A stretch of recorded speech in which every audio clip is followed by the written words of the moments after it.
प्रदेश में प्राकृतिक खेती की तरफ किसानों का रुझान बढ़ रहा है। ताजा आंकड़ों के अनुसार प्रदेश में 2,08,000 किसान जहर मुक्त प्राकृतिक खेती कर रहे हैं। उप निदेशक कृषि विभाग हिमाचल मोहिंदर सिंह भवानी ने बताया कि प्राकृतिक खेती में रासायनिक खाद और कीटनाशकों का उपयोग नहीं होता है। सरकार वर्तमान में प्राकृतिक खेती के प्रोत्साहन के लिए किसानों को हजारों रुपए की सब्सिडी दे रही है।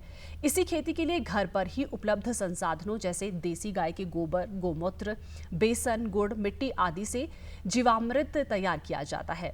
इससे खेती में आने वाली उत्पादन लागत कम हो जाती है। उन्होंने कहा कि सरकार प्रदेश में साल 2030 तक जहर मुक्त प्राकृतिक खेती करने का लक्ष्य लेकर चल रही है। बाहर की कोई भी मतलब केमिकल या फर्टिलाइजर आप बोले, पेस्टिसाइड कोई भी यूज नहीं करते हैं।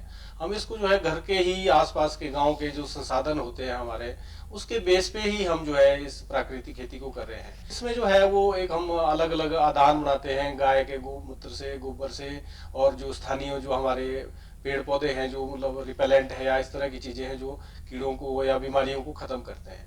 तो इसी के आधार पे हम इसको करते हैं ताकि जो हमारे किसान हैं उनको बाजार के ऊपर जो है निर्भरता उनकी कम हो। और बीज भी हम कोशिश करते हैं कि हमारे पारंपरिक जो बीज है उसको ही यूज करें। उसमें अच्छा टेस्ट है, अच्छा उसका जो है एक गुणवत्ता होती है उसमें। तो इस करके हम जो है प्राकृतिक खेती की ओर जो है इसमें मेन मुख्य तौर पे इस तरीके की चीजें कर रहे हैं। वहीं प्राकृतिक खेती को अपनाकर किसान भी काफी खुश नजर आ रहे हैं। किसानों का कहना है कि प्राकृतिक खेती से उनकी लागत घटी है और आय में इजाफा हुआ है। साथ ही मिट्टी की उर्वरता बनाए रखने और पर्यावरण संरक्षण में भी मदद मिली है। प्राकृतिक खेती कई मायनों में फायदे का सौदा साबित हो रही है। सरकार भी प्राकृतिक खेती अपनाने के लिए प्रोत्साहन दे रही है।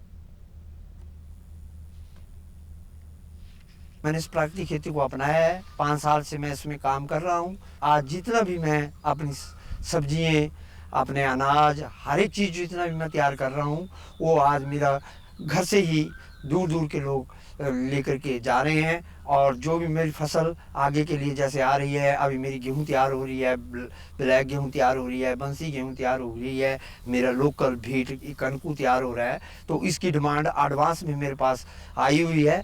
पूरे हिमाचल से, पूरे देश के कोने से लोगों ने पहले ही इस पर की एडवांस बुकिंग करके रखी है, क्योंकि इसमें सबसे ज़्यादा न्यूट्रिएंट पाए जाते हैं। 2021-22 में मैंने 20,000 पेड़ लगाए और 23 में मैंने अभी 25,000 पेड़ लगाए, जिससे मेरे बहुत अच्छा फायदा हुआ।